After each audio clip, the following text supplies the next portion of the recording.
کاروان علم و ادب کے رئیس مہ علم و ادب خورشید فضل و معرفت، الفاظ کے دریچے سے وہ درہائے بے بہا و گوہر نایاب لے کر فقر قوم شیر ہندوستان عزت مآب علی جناب عبید اللہ اعظمی صاحب جو تشریف رکھتے ہیں اپنی پلکوں کی نرم جھالک پر اشکوں کے چند بوند سجا کر کہ پھول تیرے رنگ کا گلشن میں کھل سکتا نہیں، دوسرا عبید اللہ اعظمی ہمیں دنیا میں مل سکتا نہیں۔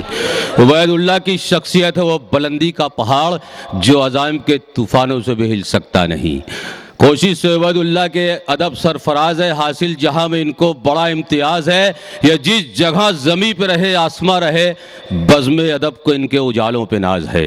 خادم نجیب الہ آبادی اکبر الہ آبادی کا پوتا الفاظ کے دریچوں سے چند درہائے بے بہا و گوہر نایاب نیم سرائے کے ادب نواز سامعین شیر نیم سرائے جو یہاں تشریف رکھتے ہیں، ان کی خدمت میں اس مہ علم و ادب خورشید فضل و معرفت کو سامنے رکھتے ہوئے عزت مآب عبید اللہ اعظمی صاحب آدم کے اعتبار کی دولت، سرچشم علوم و شرافت، انسان کی عظمتوں کی روایت، ایمان و دین و شریعت، ایک شاہکار سنت داور، اللہ کے نبی کا پیمبر، وقت جہاد صورت حیدر، نور چشم مصطفیٰ، لخت دل شیر الہ، جنگ آزادی کا ہیرو، حریت کا بادشاہ، حامل شر مبین، مجموعہ خلق حسن، زغم زرغام حق، لشکر شکن، باطل شکن، مظہر انوار قدرت، مرکز سزیب و زین، فاقہ کش، مظلوم سید، بے نوا یعنی حسین کی بارگاہ میں چند شعر سماعت فرما لے کہ حسین نام ہے انسانیت کے جوہر کا، حسین نام ہے شیر خدا کے دلبر کا، حسین نام ہے ایثار کے پیمبر کا، رسول پاک جسے دل کا چین کہتے ہیں اسی کو اہل بصیرت حسین کہتے ہیں۔ شعر سماعت فرمائے، بے پناہ محبت، وقت بہت کم ہے کہ جہاں سے ہمارے بھائی نے اپنی بات ختم کی وہیں سے نجیب الہ آبادی کے انگشتری ہے دی کی نگینہ حسین کا، خیرات میں بھی دیکھ قرینہ حسین کا، سورج پہ سوچ چاند ستاروں پہ غور کر تقسیم ہو رہا ہے پسینہ حسین کا۔ دیکھیے عبید اللہ اعظمی صاحب شعر سماعت فرمائیے کہ جو سیرت رسول ہے وہ سیرت حسین، جو سیرت رسول ہے وہ سیرت حسین، نبیوں سے جا کے پوچھئے اب عظمت حسین۔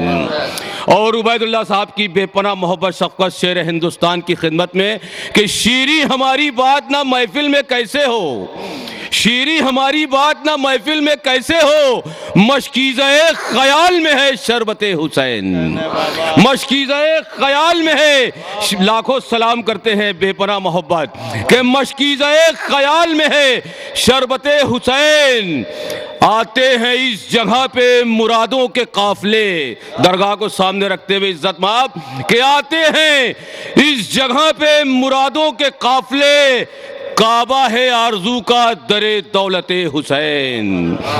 پھر اس کے بعد دل کو کچھ اچھا نہیں لگا، پھر اس کے بعد دل کو کچھ اچھا نہیں لگا، ہم کو بہت حسین لگی صورت حسین۔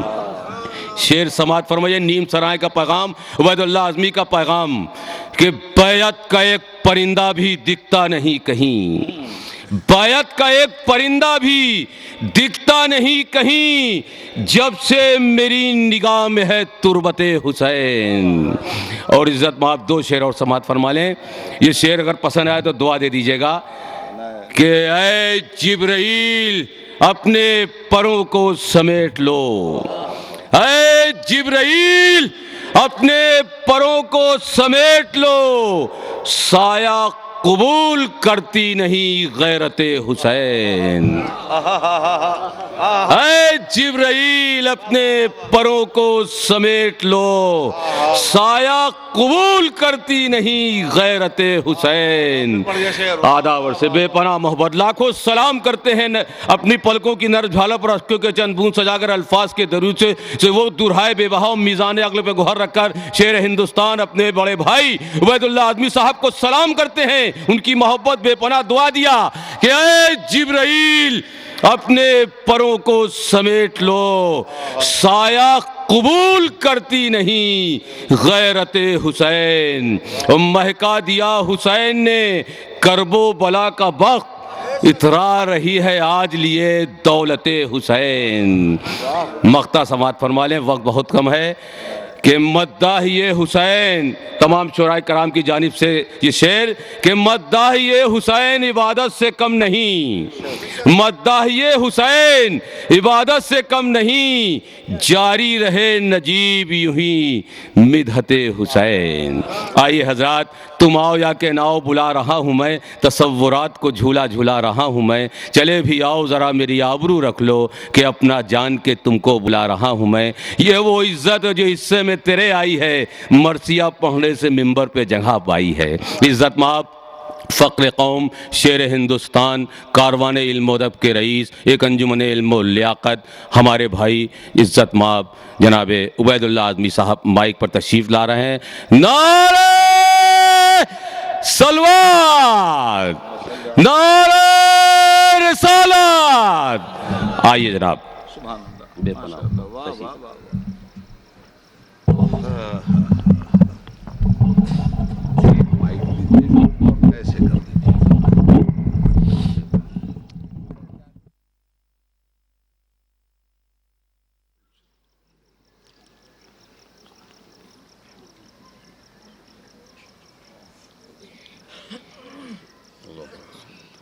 ان اللہ و ملائکتہ یصلون علی النبی یا ایہا الذین آمنوا صلوا علیہ وسلموا تسلیما۔ صلی اللہ علی النبی الامی و آلہ صلی اللہ علیہ وسلم، صلاۃ و سلاما علیک یا رسول اللہ وسلم علیک یا حبیب اللہ۔ سبحان ربک رب العزت عما یصفون وسلام علی المرسلین والحمد للہ رب العالمین۔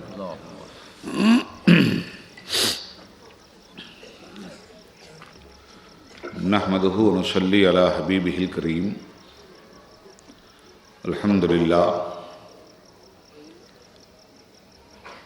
الحمدللہ وکفی وسلام علی عبادہ الذین اصطفیٰ۔ اما بعد، اعوذ باللہ من الشیطان الرجیم، بسم اللہ الرحمن الرحیم۔ ان اللہ لا یضیع اجر المحسنین۔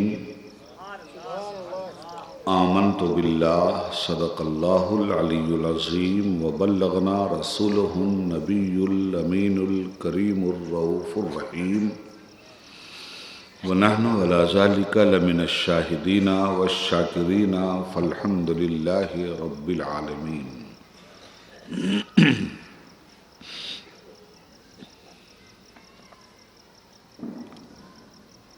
صدر اجلاس،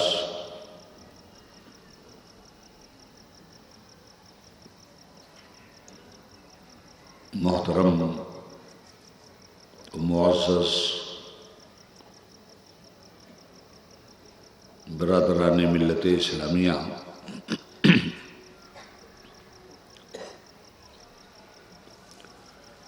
نوجوانان و نونہالان ملت، پردہ نشین خواتین امت، کچھ کہنے سننے سے قبل آئیے ہم اور آپ سب سے پہلے نبی اور آل نبی پر ہدیہ درود و سلام بھیجنے کی سعادتیں حاصل کر لیں۔ اللہم صلی علی سیدنا و مولانا محمد معدن الجود والکرم و آلہ و صحبہ وبارک وسلم، صلاۃ و سلاما علیک یا رسول اللہ وسلم علیک یا حبیب اللہ۔ محمد جانے کونین است جامی میں نذران عقیدت لیے ہوئے ہم اور آپ اپنی اپنی بساط کے مطابق حاضر ہیں۔ امام مظلوم کی بارگاہ میں درخواست ہے، گر قبول افتد زہ عز و شرف۔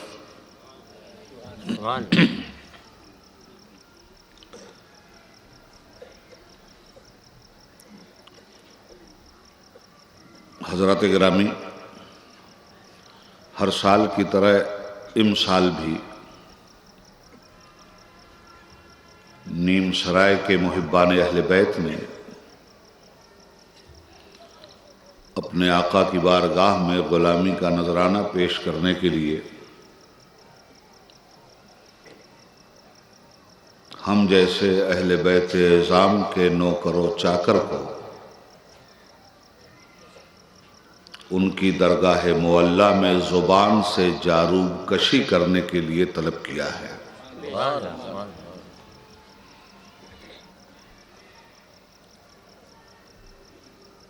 یہ روحانی مجلس اور عرفانی بزم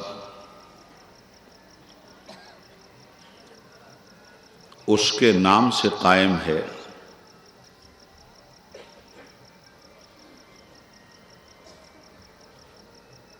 جو انسانوں کی حیات کو آب حیات بانٹتا ہے۔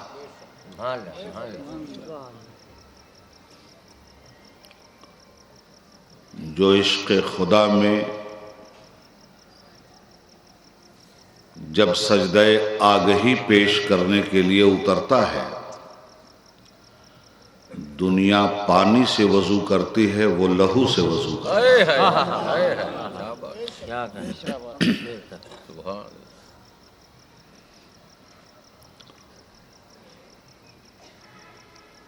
آج ہم ایک مرتبہ پھر اس کی بارگاہ میں اپنا خراج عقیدت پیش کر رہے ہیں جس نے انسانوں کی روحوں کو نئی زندگی عطا کر دی تھی، جو ایمان کو بالیدگی عطا کرتا ہے، اہل ایمان کے مستقبل کو تابناکی اور تابندگی سے نوازتا ہے، علم و عرفان و آگہی کا سورج بن کر اپنے عشاق کے دلوں پہ اترتا ہے۔ ہم عقیدت کی محبت کی زبان میں اسے امام مظلوم سیدنا حسین علی جدہ وعلیہ السلام کہہ کر یاد کرتے ہیں۔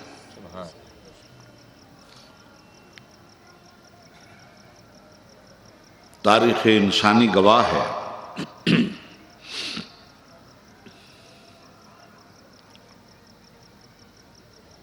کہ کوئی عظیم المرتبت انسان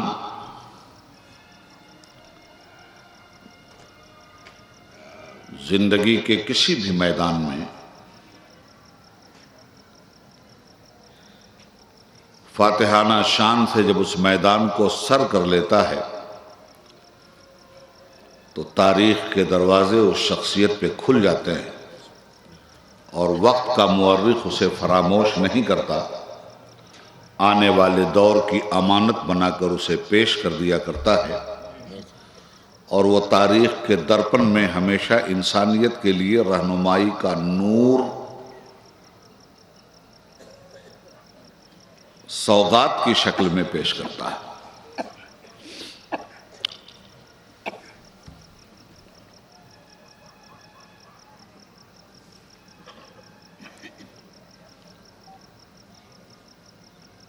ساٹھ ہجری سے لے کر اب تک انسانیت کے محسن امام حسین علیہ السلام کے غم میں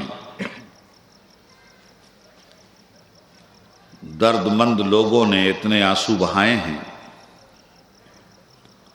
کہ دریائے فرات کی روانی مومنین کے آنسوؤں سے پانی پانی ہو چکی ہے۔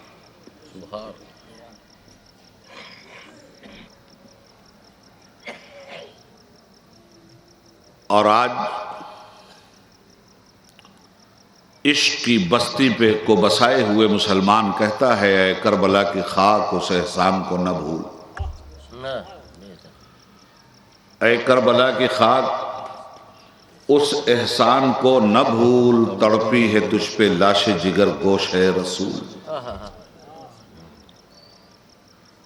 اور بتلا رہی ہے سب کو شہادت امام کی، آزادی حیات کا یہ سرمدی اصول، چڑھ جائے کٹ کے سر تیرا نیزے کی نوک پر،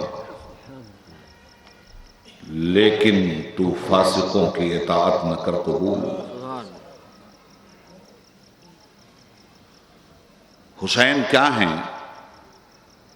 جناب جوش نے بڑی عظیم بات کہی ہے۔ حسین کو سمجھنے کے لیے انسان کا بیدار ہونا لازمی شرط ہے۔ حسین بغیر بیداری کے نہیں سمجھ میں آ سکتے، حسین بغیر علم کے نہیں سمجھ میں آ سکتے، حسین بغیر خوش عقیدگی کے نہیں سمجھ میں آ سکتے، حسین صالحیت کا جامہ پہنے بغیر نہیں سمجھ میں آ سکتے، حسین اخلاقی قدروں سے لیس ہوئے بغیر نہیں سمجھ میں آ سکتے، حسین شرافت کی بہاروں کی تمیز رکھے بغیر نہیں سمجھ میں آ سکتے، اس لیے کہ حسین نام ہی خوش عقیدگی کا ہے، حسین نام ہی صالحیت کا ہے، حسین نام ہی علم حق کا ہے، حسین نام ہی ادراک کا ہے، حقیقت کا ہے، حسین نام عزت و مرتبت کا ہے، حسین نام اصلاح معاشرت کا ہے، حسین نام خودی کا ہے، حسین نام معرفت خدا کا ہے۔ آج ان کی بارگاہ میں مسلمان خراج عقیدت پیش کر رہا ہے۔ ان کا تعلق ایمان سے بھی ہے، قرآن سے بھی ہے، صاحب قرآن سے بھی ہے، قرآن نازل کرنے والے اللہ سے بھی ہے۔ حسین کی عبقریت انسانی دل و دماغ میں پیوست ہونا ضروری ہے، اور امام مظلوم کا چرچا اور ان کا تذکرہ انسانیت پہ فرض کی حیثیت رکھتا ہے۔ اسی لیے میں اکثر و بیشتر کہتا ہوں کہ ذکر حسین کوچہ و بازار میں کرو، انسانیت پر فرض ہے تشہیر کربلا۔ بہنے دو گرم ریت پر اصغر کا خون حسین، اس خون سے لکھی جائے گی تفسیر کربلا۔ بس ایک نگاہ ناز کے اٹھنے کی دیر ہے، دم بھر میں حر بناتی ہے تاثیر کربلا۔ امام مظلوم ایک ایسی عظیم پرسنالٹی،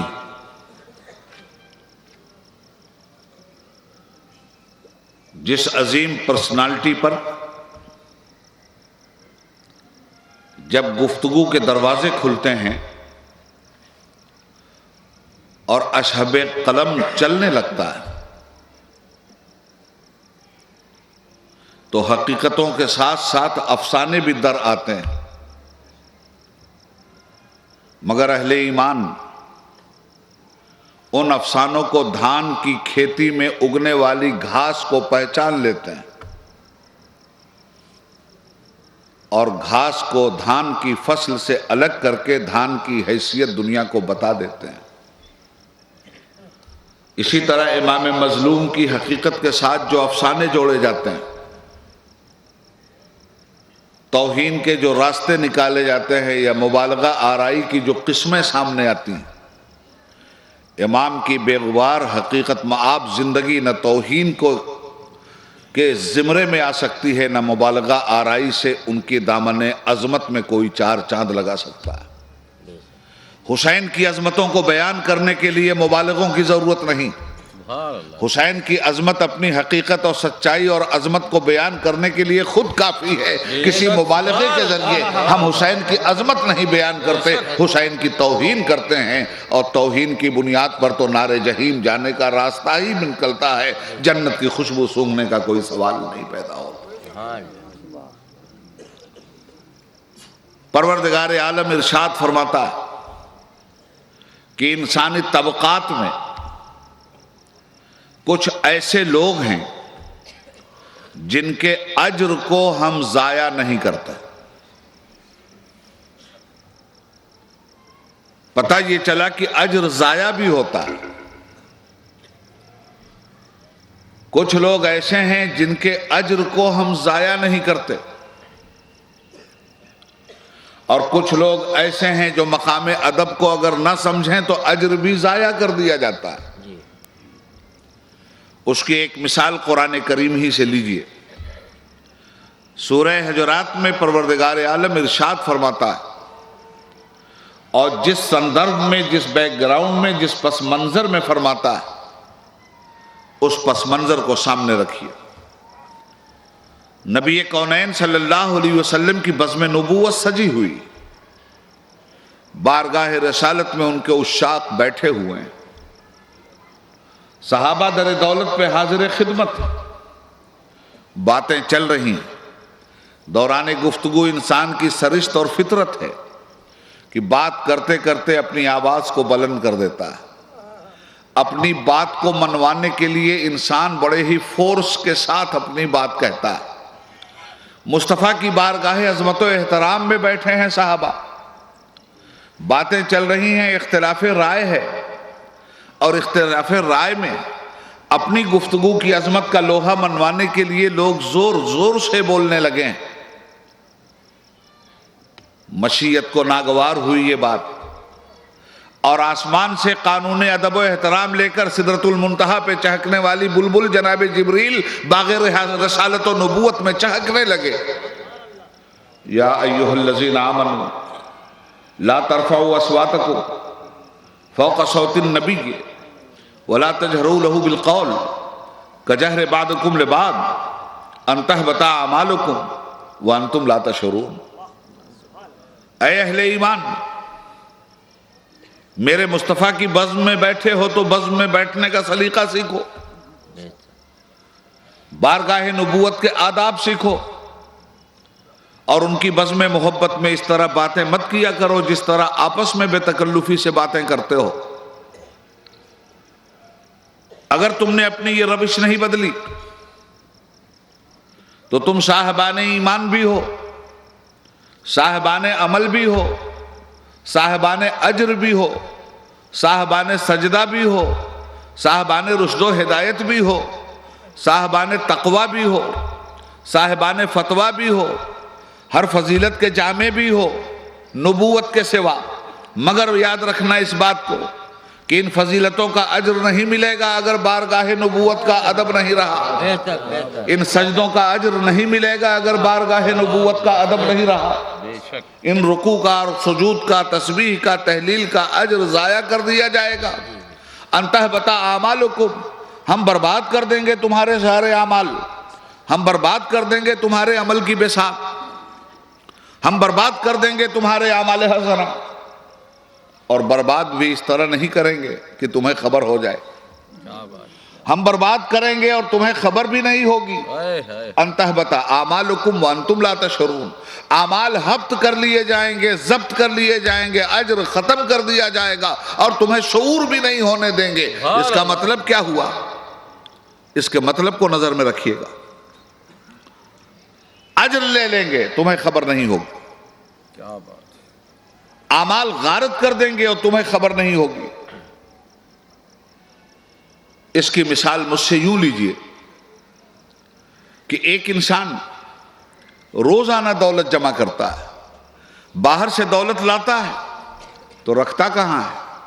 تجوری میں، تجوری میں دولت رکھتا جا رہا، اپنے خیال میں روزانہ دولت سمیٹ رہا ہے، مگر جو دن آیا کھلنے کا، جب تجوری اس نے کھولا تو پتہ چلا کہ پیچھے سے وہ کٹی ہوئی، جتنا مال جا رہا سارا مال پیچھے سے ضائع بھی ہوتا چلا جا رہا ہے۔ جمع تو کرتا گیا، جس دن اس کو یقین ہو گیا کہ آج میں کروڑ پتی ہو گیا ہوں اور اپنے مال کو تجوری سے نکال کر اپنی زندگی کے آسائش و آرام کے لیے خرچ کروں، مگر کفِ افسوس ملنے لگا اس وقت جب تجوری کھولی اور اس نے دیکھا پیچھے سے یہ سارا مال جا چکا ہے۔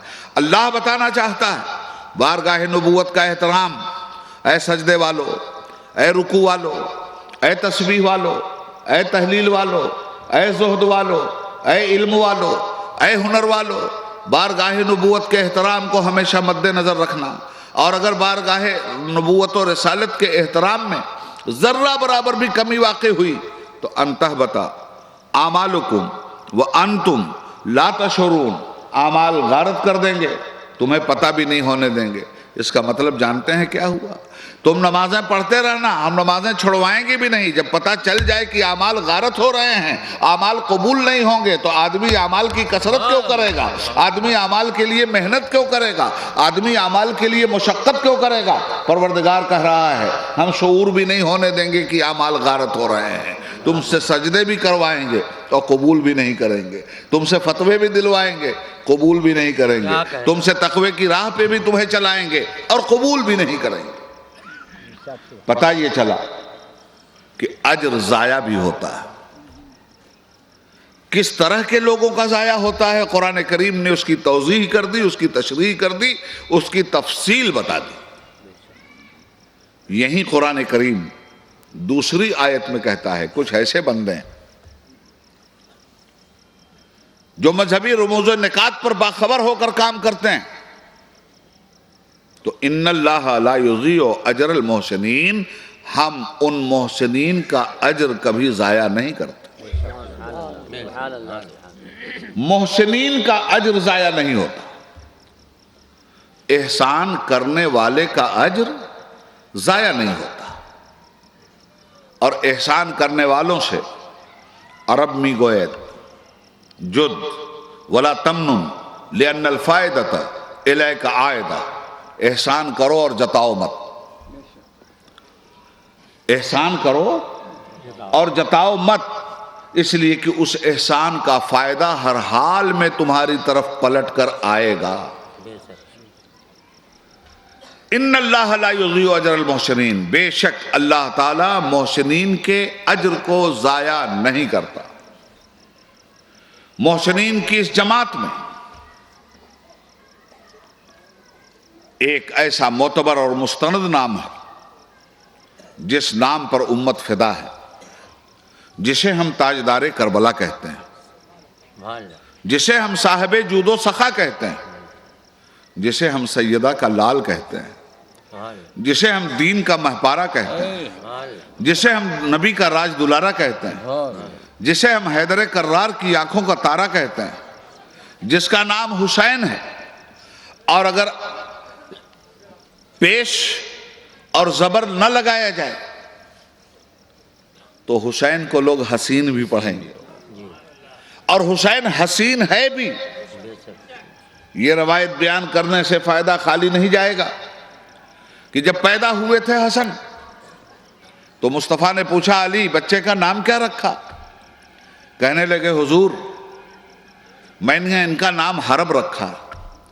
اللہ کے حبیب زخم خوردہ انسانیت کے طبیب صلی اللہ علیہ وآلہ وسلم نے فرمایا نہیں علی, ان کا نام ہم حسن رکھتے ہیں. جب دوسرے بیٹے پیدا ہوئے پھر مصطفیٰ نے گود میں لے کے پوچھا علی بچے کا نام کیا رکھا؟ کہنے لگے یا رسول اللہ میں نے اس بچے کا نام حرب رکھا. فرمایا نہیں علی, ہم اس بچے کا نام حسین رکھتے ہیں. مولا نے دونوں بچوں کا نام حرب رکھا تھا, مولا کے مولا نے دونوں بچوں کا نام بدلا, بڑے بچے کا نام حسن رکھا, چھوٹے بچے کا نام حسین رکھا.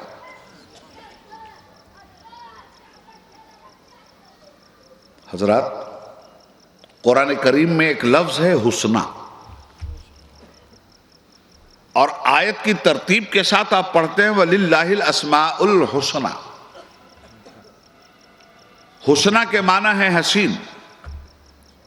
حسن اور حسین کی جو مشترک قدریں ہیں ان میں لفظ حسنہ کا مادہ پایا جاتا ہے. میرے آقا نے اس حسنہ کے مادے سے اپنے ایک بچے کا نام حسن رکھا اور دوسرے بچے کا نام حسین رکھا. اور یہ بھی یاد رکھیے گا کہ اللہ کے حبیب نے ہمارے ان دونوں بزرگوں کو کبھی نواسا کہہ کے نہیں پکارا. نبی کونین نے حسنین کو ہمیشہ اپنا بیٹا کہہ کے پکارا.